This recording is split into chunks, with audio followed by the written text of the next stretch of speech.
Eu convido você a preparar o seu coração. Você já pode ir abrindo aí a palavra de Deus, lá em Juízes, no capítulo 18, versículo 7. Ainda não vamos fazer a leitura, mas você já vai aí se localizando. Juízes 18, versículo 7. Vamos fazer uma oração, Pai bendito. A gente apresenta o nosso coração em nossa vida, um desejo, ó Pai, de viver a Tua vontade, de viver na Tua presença. E a gente acredita que essa palavra é capaz de nos ajudar para isso também. Ó Deus, que a gente possa traduzir a Tua palavra para o dia a dia das pessoas. Então, que seja uma experiência aqui, ó Pai, que faça todo o sentido e totalmente prática para a vida dos Teus filhos. Ajude-nos, ó Deus, renova a nossa fé, em nome do Senhor Jesus, e que todo o povo de Deus diga amém. Amém. Bem, eu dei um título bem diferente a essa mensagem. O título da mensagem é Não Viva na Cidade de Laís. Não viva na cidade de Laís. Eu daqui a pouco vou explicar o porquê essa cidade está numa passagem do livro de Juízes, e a gente explica melhor. Mas queria iniciar essa passagem lembrando que, apesar de ter nascido, eu nasci no Rio de Janeiro.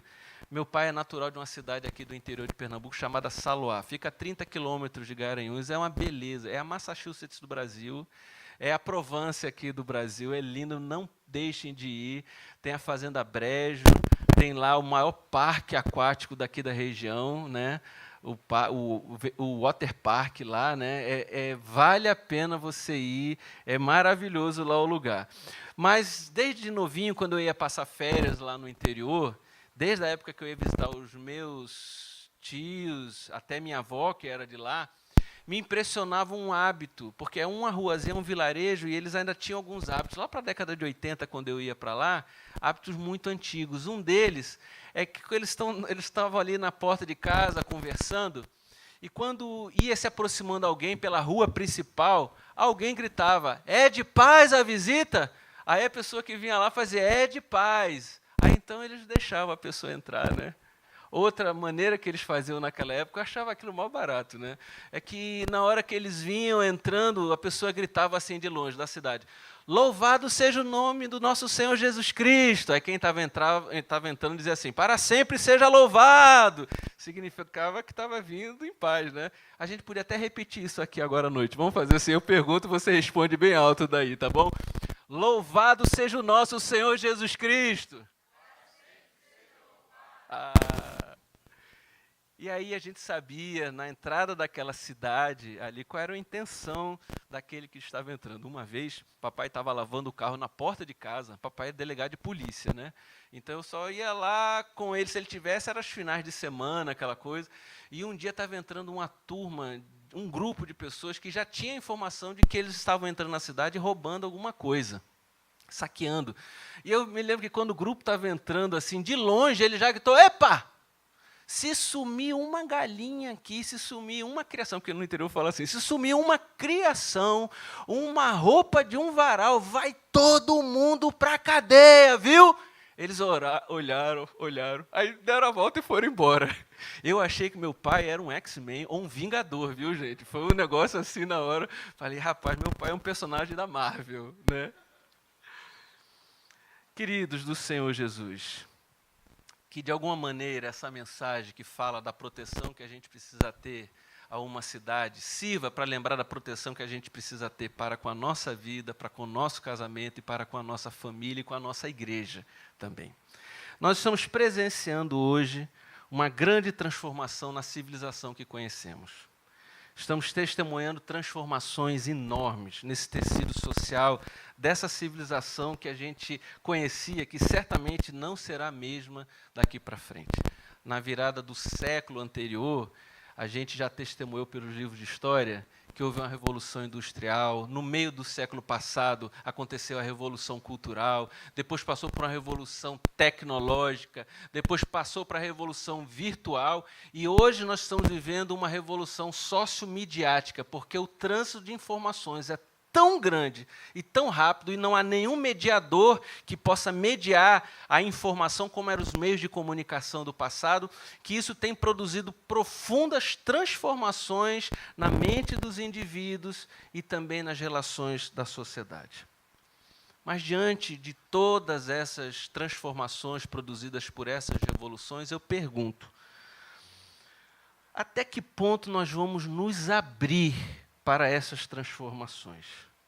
Até que ponto essas transformações que estão vindo de fora para dentro, visitando a nossa vida, visitando a nossa experiência, elas são de paz, elas vêm de Deus, elas são bem-vindas à nossa experiência.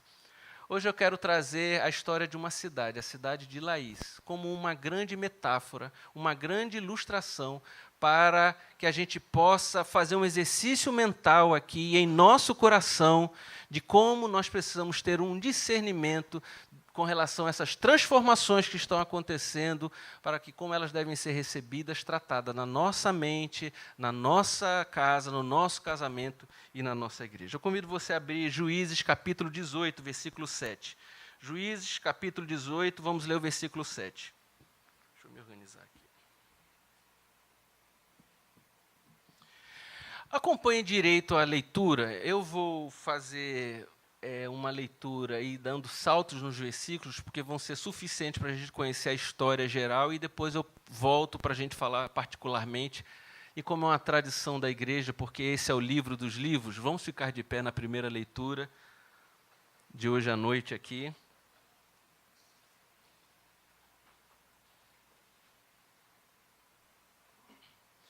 A palavra de Deus diz assim em Juízes 18, do 7 em diante. Vamos ler como foi classificado aqui e a gente vai vendo. Os 5 homens partiram e chegaram a Laís, onde viram que o povo vivia em segurança com os sidônios, despreocupado e tranquilo, que gozava prosperidade, pois a sua terra não lhe deixava o quê? Faltar nada. Viram também que o povo vivia longe dos sidônios e não tinha relações com nenhum outro povo. Vamos ler o versículo número 9. Eles responderam, o quê? Vamos atacá-los. Vimos que a terra é muito boa. Vocês vão ficar aí sem fazer nada? Não hesitem em ir e apossar-se dela. Chegando lá, vocês encontrarão um povo despreocupado e uma terra espaçosa que Deus pôs na mão de vocês. A tribo de Dan, que estava tomando essa iniciativa, que era uma das tribos que tinham direito à possessão, nesse tempo estava desviada na sua idolatria. E fala como os pagãos falam na tentativa dessa conquista. E fala dessa maneira para possuir a terra, fala assim, vamos pôr, e trazem desculpas espirituais para isso. Terra onde não falta coisa alguma. Versículo número 27. Os homens de Dan levaram o que Mica fizeram e o seu sacerdote. Eu vou falar desses 2 personagens daqui a pouco, Mica e o seu sacerdote. E foram para Laís, lugar de um povo pacífico e despreocupado. Eles mataram todos a fio da espada e queimaram a cidade. Não houve quem os livrasse, não houve quem livrasse os habitantes de Laís, pois viviam longe de Sidom e não tinham relações com nenhum outro povo. A cidade ficava num vale que se estende até Bet-Reob. Os homens de Dan construíram a cidade e se estabeleceram nela. Que o Senhor aplique em nossos corações a sua palavra. Fique à vontade no seu lugar.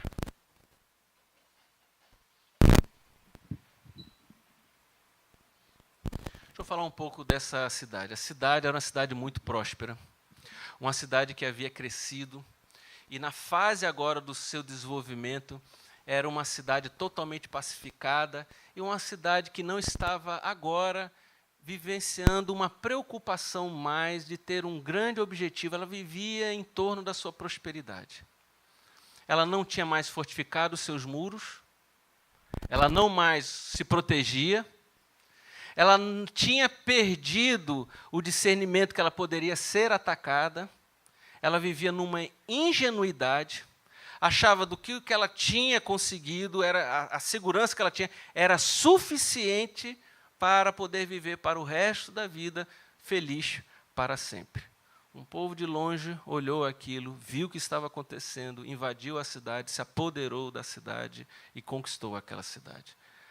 2 personagens são importantes, uma pessoa chamada Mica, um idólatra, e também um sacerdote que é levantado ali naquele momento, do qual, ao invés de defender com a coragem, com a vida, aquilo, deixou passar para lá. Aquele sacerdote traiu, ou minimamente foi um covarde, e eles entraram naquela cidade sem nenhuma resistência, até com a ajuda desses 2 personagens, Mica e o sacerdote, e invadiram aquele lugar, e tomaram a ordem, conquistaram a cidade, e o texto diz que mataram todos os habitantes daquela cidade que ingenuamente estava vivendo ali daquele jeito. Outra coisa importante, eu fui ver o que significava o nome Laís. O nome Laís é leão. A origem desse nome vem do hebraico chamado leão. E ao fazer uma pesquisa com os historiadores, essa cidade ela tinha sido muito poderosa, uma cidade guerreira, uma cidade que tinha sido construída por verdadeiros leões. Era um termo que se usava para os seus habitantes. Eram fortes, corajosos, preocupados uns com os outros, com as suas famílias, com os seus clãs, e numa estrutura de mutualidade, de cuidado, e se protegendo e vivenciando lutas ao redor para manter a sua cidade. Eles ergueram uma grande cidade naquele lugar. Mas aqueles leões que tinham sido no início da fundação, agora eram como gatinhos ingênuos, sem perceber o perigo que eles viviam, ao ponto de terem sido conquistados ali. Meus irmãos, eu tenho que falar da vida espiritual, hoje à noite aqui, quando a gente fala sobre essa ilustração e essa metáfora, mas quero falar sobre os casamentos, quero falar sobre as famílias também. Normalmente o mês de maio é um mês dedicado às famílias. Eu vou estar trazendo alguns sermões, me sinto inspirado por isso. Se os colegas também sentirem dessa maneira, poderemos compartilhar isso aqui nesses dias. Mas hoje a gente, de certa maneira, quer falar todos, até aqueles que não estão aqui, de alguma maneira, com as suas famílias representadas, são solteiros. Isso vale do mesmo jeito para a sua espiritualidade. Essa sociedade urbana, sociedade de consumo que nós vivemos, ela não é só uma sociedade consumista, ela se define pelo material, é uma sociedade de consumo. Ela quer que os membros da família, ela quer que os casais, ela quer que os indivíduos, eles não tenham um vínculo ao ponto de serem codependentes, para que a sua emancipação seja tal que tudo que é oferecido pelo consumo possa ser decidido sem ter o fardo de ter que qualquer outra pessoa ser um empecilho para que alguém consuma. Que o consumo seja livre, que as pessoas tenham a sua independência total e, de preferência, consumam o mais cedo possível. Essa sociedade de consumo quer dar uma emancipação às nossas crianças, aos nossos adolescentes, para que eles sejam consumistas. E eu não falo que isso é um complô, que isso é uma conspiração. Eu nem sei dizer o que é. Eu sei dizer que isso é um fato. Eu sei dizer que isso já acontece. Eu sei dizer que as pessoas já estão entrando cada dia mais cedo naquilo que só os adultos viviam e vivenciavam. Cada dia os nossos mais novos estão desprotegidos, porque eles ouvem uma mensagem que eles já são pequeninos deuses, que eles já são seres adultos, e isso é um espírito, um sentimento, uma atmosfera, uma informação que já permeia toda a sociedade. Nós queremos lembrar, e eu até falei isso num dos últimos sermões que eu tive, mas não tive condição de aprofundar, que o professor Hugo, que é o titular da disciplina de Psicologia da Universidade Federal, mostrou um trabalho com 3.000 jovens, uma pesquisa. 75% dos adolescentes estão enquadrados nos problemas de transtornos emocionais. Aquilo que era uma medida muito pequena, 75% dos adolescentes Essa pesquisa não é uma pesquisa de um cristão, essa pesquisa do Departamento de Psicologia da Universidade Federal de Pernambuco, com 3.000 adolescentes. O suicídio entre adolescentes de um ano para o outro, na pesquisa, um ano só, da última pesquisa que eles fizeram, isso é do ano retrasado para o ano passado, 24% aumentou o número de adolescentes que estão se matando. Eles cortam a sua pele para materializar o drama que eles vivem, se autoflagelam, marcam o seu corpo, ou eles vivem dentro dos seus quartos, isso se chama experiência de ostracismo, vem da palavra ostra, eles se fecham no seu mundo cibernético e virtual, eles odeiam os seres humanos, eles têm uma ideia sobre os seres humanos que não é boa, há um ódio disseminado, crônico no coração deles, eles têm uma raiva da sociedade, produzida pela sua experiência virtual, eles não gostam do lar que eles vivem, porque a experiência virtual é melhor do que a realidade que eles vivem dentro do lar. Eu estou trazendo um dado aqui que eu creio que é muito importante para a gente entender como o pensamento e a experiência que está sendo vivenciado nessa sociedade tem feito muito mal para dentro da nossa cabeça, do nosso casamento, das nossas famílias, para dentro da nossa cidade, nessa metáfora que eu estou trazendo aqui. Mas, por definição, eu louvo a Deus. A instituição mais preocupada com a família há milênios é a Igreja de Jesus Cristo. Ela tem sido um arauto para isso. Ela tem ido na contracorrente para falar da importância da família. Homens de Deus sucessivamente sobem no púlpito para lembrar da importância da família e que a família é um projeto de Deus. Hoje eu não estou fugindo a essa regra. Vim aqui para dizer a família é um projeto de Deus. A família precisa de atenção especial, queridos. Há 7 pilares que precisam e devem sustentar a família. Em primeiro lugar, a educação, a formação dos jovens. Esse é o primeiro pilar. O segundo pilar é a saúde. O terceiro pilar é a disciplina. O quarto pilar é a segurança. Deixa eu voltar um pouquinho sobre disciplina. A disciplina, se você for ler o livro de Provérbios, tem 2 palavras que são fundamentais para o escritor de Provérbios, que é o livro que busca e tem como intenção nos abençoar com sabedoria. Amém? A primeira palavra mais presente é a própria palavra sabedoria. A segunda palavra mais presente é temor do Senhor, dizendo que sempre o temor é o princípio da sabedoria. Mas a terceira palavra que mais aparece ali, talvez seja uma das mais negligenciadas ou esquecidas, é disciplina. Ele fala que o ser humano precisa ter uma experiência disciplinada. Ele precisa se ajustar a comportamentos, a padrões, a hábitos que fazem muito bem a ele, à família, às estruturas sociais, ao lar, à sua própria vida. O tempo todo ele fala que precisa haver disciplina. É curiosamente que o nosso ideal de liberdade se associa muito ainda com aquele ideal da década de 60. Às vezes a gente vive um romantismo dos hippies, né? Então, vamos dizer, se a gente tivesse naquele período, né, da década de 60 sendo hippie, o que é que vinha à nossa cabeça com o ideal de liberdade? Era um ideal que não tinha disciplina nenhuma. A gente acorda a hora que a gente quiser, a gente não precisa dar satisfação a ninguém, pois acredite que com a revolução cultural e com a ideia muito ingênua dos nossos dias, há algo no coração das pessoas que significa nós não precisamos de disciplina.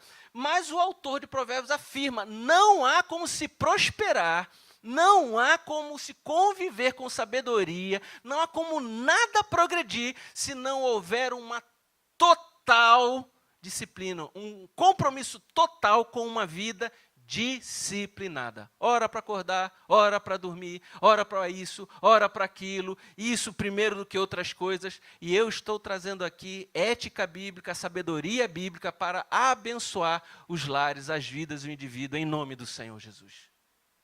Não caia nessa armadilha de ser e de ter e vivenciar uma vida indisciplinada. Seus negócios não vão prosperar, o seu casamento não vai prosperar, nada do que você vai fazer vai prosperar se você achar que a vida é tocar uma flauta e seguir a vida de acordo com os impulsos, os sentimentos que a nossa alma e o nosso coração quer. A gente não faz muita coisa do que a gente faz quando a gente acha que tem que fazer ou quando a gente quer fazer. Nós precisamos fazer o que temos que fazer, porque aquilo é necessário ser feito e na hora que deve ser feito. Amém, queridos? Então, deixa eu adiantar. Falei de educação, saúde, disciplina, segurança e proteção. Um lar precisa disso. Trabalho. Curiosamente, sobre trabalho, me dê também um tempinho para falar aqui.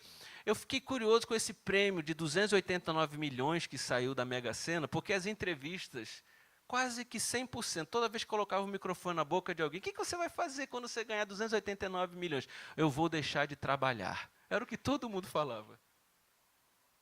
Essa é uma das coisas mais antibíblicas que eu disse, porque o trabalho é uma vocação abençoada de Deus.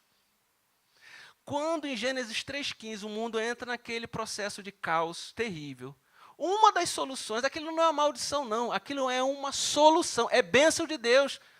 Vocês vão trabalhar para colocar o mundo, o caos em ordem. Então, abrir mão do trabalho como ideal de sucesso da sociedade, a gente não entendeu muita coisa importante para a sociedade e a gente precisa lembrar do que é que a Bíblia fala. Trabalhar é muito bom e os nossos filhos precisam aprender a importância do trabalho. E ninguém vai fugir dessa questão na vida. Vai ser muito importante trabalhar e você vai conseguir, com a semente do seu trabalho, Deus vai abençoar a sua vida. Amém? Posso ouvir um amém bem grandão? Amém.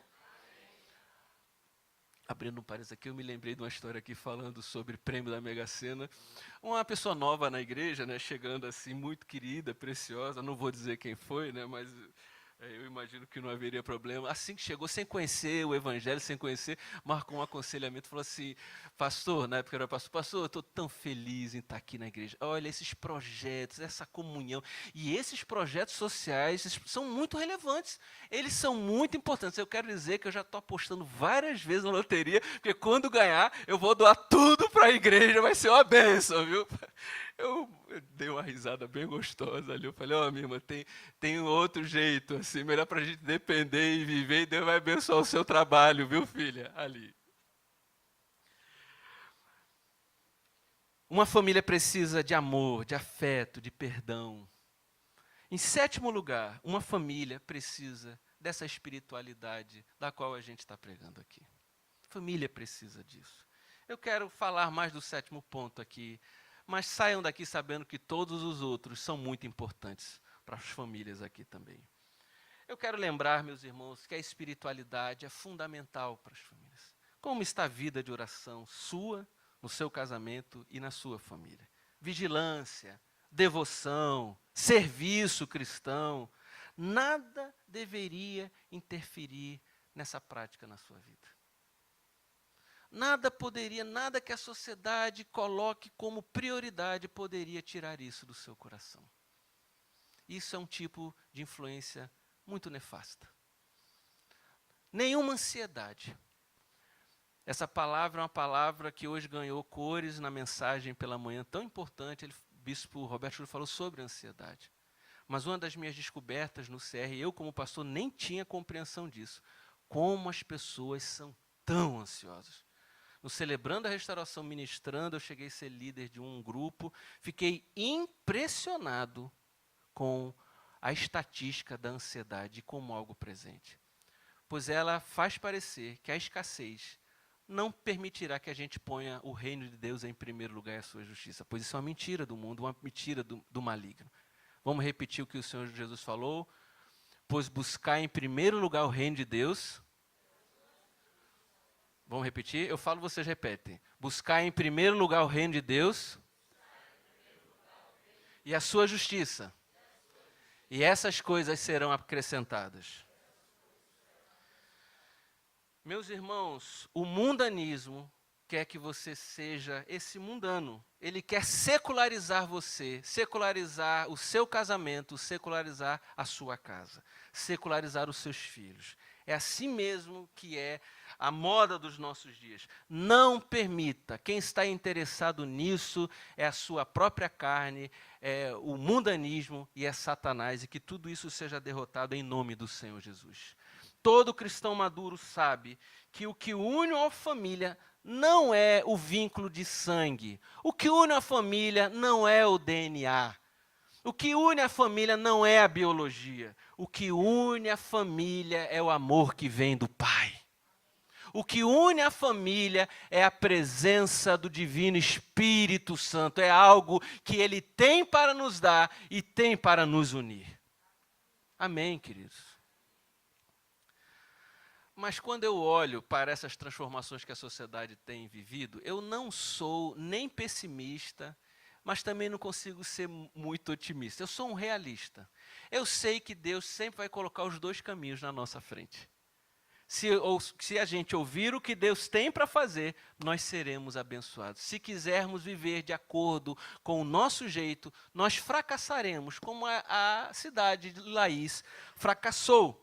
Para mim, essa tem que ser a nossa preocupação. Que caminho, hoje, nós vamos escolher? Bem, do ponto de vista que me deixa um pouco pessimista, mas ainda sou um realista, é sabendo essa semana, lendo um artigo dizendo que a série mais famosa da história da humanidade é Game of Thrones. Esse seriado que aparece nas redes sociais e os canais de televisão já exibem também. É o maior sucesso da história, é o maior sucesso de todos os tempos, as maiores audiências de todos os tempos. Eu não conheço a história, eu nem sequer 5 minutos de Game of Thrones eu vi na minha vida. Mas me faz lembrar que os lares estão abertos para todo aquele conteúdo e nunca as famílias ou a sociedade se expôs tanto a um conteúdo como esse, porque as estatísticas estão revelando que é o maior sucesso da história da humanidade. Bem, Game of Thrones é uma sopa de erotismo, é uma sopa de assassinatos mórbidos, e isso está entrando diariamente nas casas das pessoas. E as pessoas olham para isso como se isso fosse a coisa mais normal, e é provável, infelizmente, que talvez a família brasileira esteja ao redor disso, se essas pesquisas estiverem sendo corretas. Não estou trazendo uma impressão, eu estou trazendo aqui uma pesquisa que fala sobre isso. Tanto é que agora, para o final, está perto do final, há um grande embate sobre o resultado de como vai ser o final, né, dos personagens envolvidos a isso. Como é que é o nome que chama Guerra dos Reinos? Né? Como é que é? Guerra dos Tronos? Né? Como é que é? Parece um nomezinho em português. Não é a mesma tradução, é o quê? Tem um canal que mostra assim. Eu acho que é Guerra dos Reinos, se eu não me engano. É isso mesmo? Não sei. Vocês estão com a cara de santarrão, né? Ah, nunca vi não e tal. Mas não foi uma verde minha, não. Não foi não, fiquem em paz. Não foi não. Mas o que eu quero dizer aqui, gente, veja o que acontece. O ser humano, ele não consegue se eximir, se ausentar das experiências emocionais que ele vive. Elas são impressas na cabeça do ser humano, porque o ser humano é uma esponja de aprendizado. Então, essas reações nós vamos ver nos jovens e nos adolescentes, principalmente no futuro. Já não era para cristão nenhum estar vendo um negócio desse.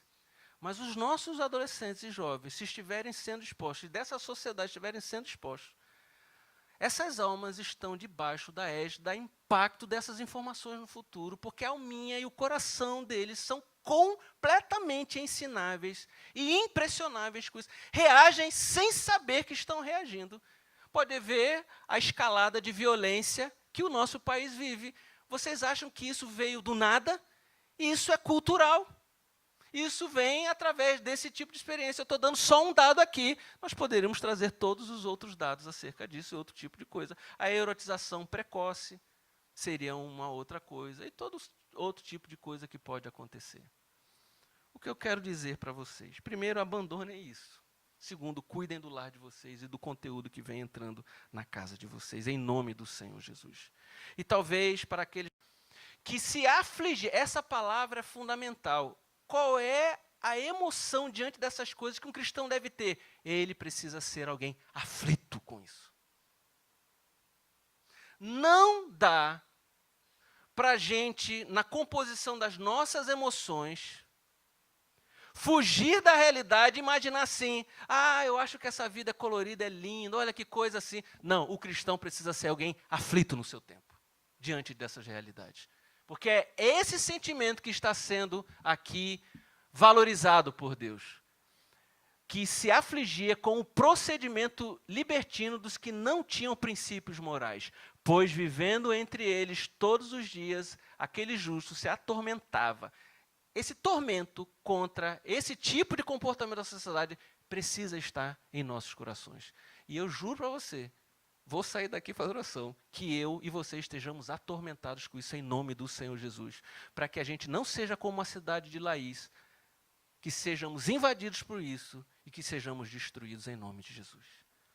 Se atormentava em sua alma justa por causa das maldades que via e ouvia. Adianta. Vemos, portanto, que o Senhor sabe livrar os piedosos da provação e manter em castigo os ímpios para o dia do juízo. Quando o Novo Testamento traz essa informação para a gente, queridos, o Novo Testamento está querendo produzir uma virtude. Os nossos sentimentos não podem subscrever o que este mundo tem produzido.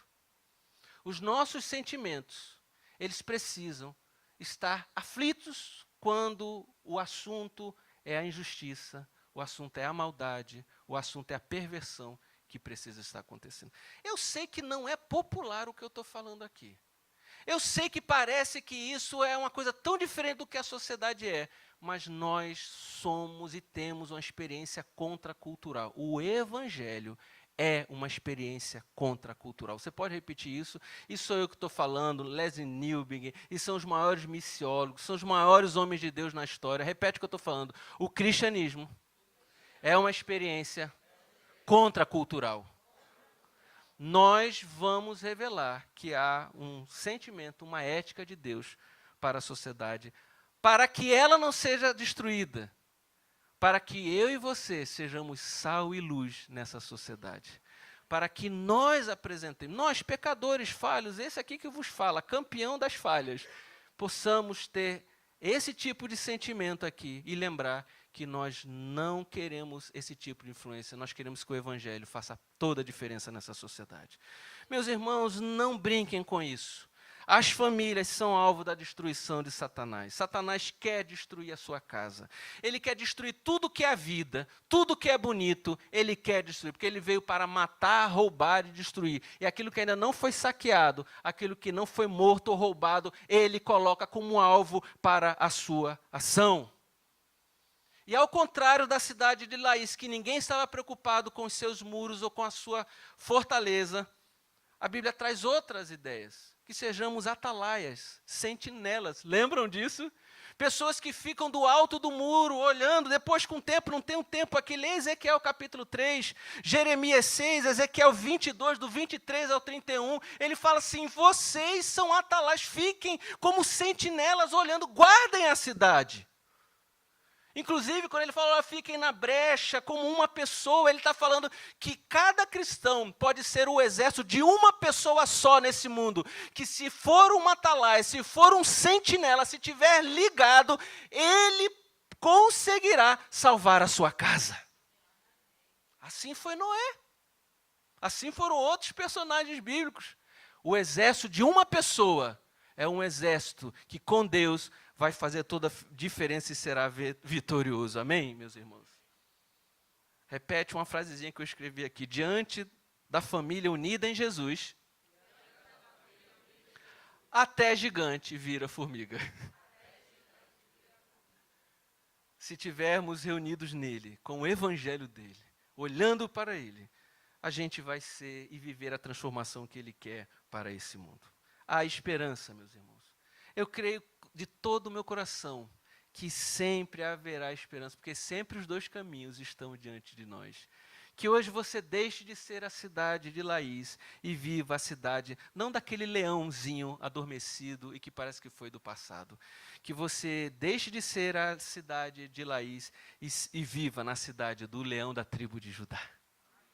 Em nome do Senhor Jesus.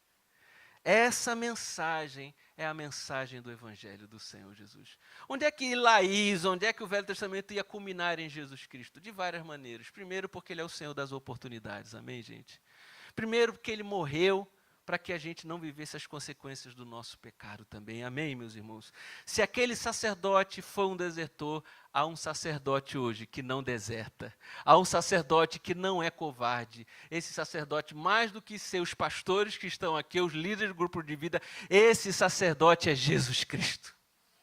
E se você depositar a sua confiança nele, Ele não vai trair você.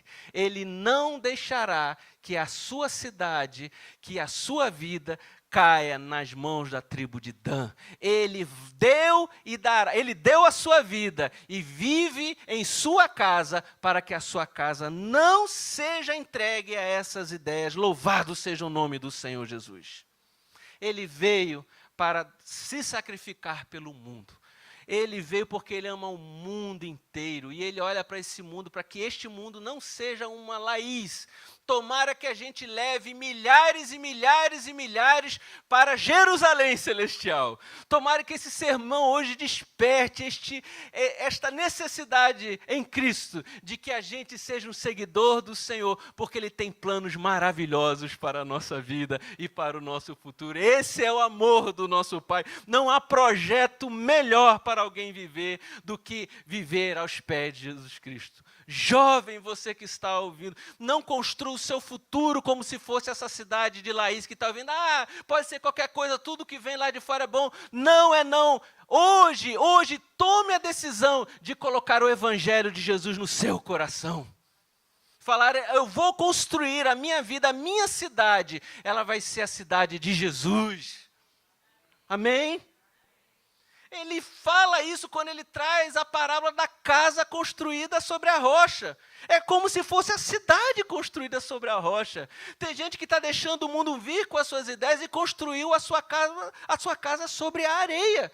Quando vierem as tempestades, não sobreviverá. Mas se a sua casa estiver construída sobre a rocha, independe do preço que você pague para isso. Se você for ser tido agora pela sociedade como um radical, que isso é mentira. Se você for dito pela sociedade como alguém que é um obtuso, fechado, é mentira isso. Mas mesmo que levante essa calúnia contra você, se a sua casa estiver sobre a areia, vai cair. Mas se estiver sobre a rocha, o Senhor vai fazer com que ela permaneça de pé.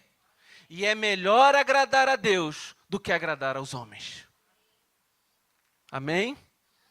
Quando eu vejo sobre Jesus, vem logo aqui o desejo da paixão renovada que os atalaias, que os sentinelas, que os bem-aventurados de Jesus, que os discípulos de Jesus agora, porque tudo é um desdobramento, uma evolução desse nome, sejamos hoje vivos na presença do Pai. Sempre me perguntam, isso é comum aos pastores, qual é a vontade de Deus para a minha vida? Isso, aquilo, é o tempo todo as pessoas. Eu costumo responder dizendo, a melhor coisa, não só para essa decisão, mas para todas, é que você ande na presença de Deus. Os seres humanos querem saber qual é a vontade de Deus toda hora. E Deus está falando, ande na minha presença, que eu vou conduzir você todos os dias da sua vida. Ande na presença do Senhor Jesus. Amém? Vamos sair daqui com esse pacto em nosso coração, com essa decisão de que nós vamos estar alertas, que nós vamos deixar essa conversa de leão dormindo e vamos acordar para Jesus. Não tem uma expressão pernambucana tão legal, né? Acorda para Jesus, não tem isso, né? Não é legal? A gente vai fazer assim, olha de lado para o teu irmão, faz aquela cara assim, legal, e fala assim, acorda para Jesus, viu? Sério, é isso mesmo, é isso que a palavra está falando. Não seja a cidade de Laís que foi conquistada, viva na cidade do leão da tribo de Judá. Na próxima vez que uma ideia, que alguma decisão, que alguma tentação que alguma novidade dessa que não venha da parte de Deus quiser entrar no seu coração, no seu casamento, na sua família, que você possa perguntar: é de paz? Se vier de lá respondendo que é de paz, e se for de Deus, amém. Se for da palavra, se for de Jesus, amém, é bem-vindo. Se não for, se você gritar aqui: louvado seja o nosso Senhor Jesus Cristo, e se você vier de lá, aquilo não for para a glória de Deus, se esses conceitos não responderem para você: louvado seja o nome do Senhor Jesus, que não entre na rua da sua vida. E que o Senhor te abençoe rica e abundantemente. Vamos orar?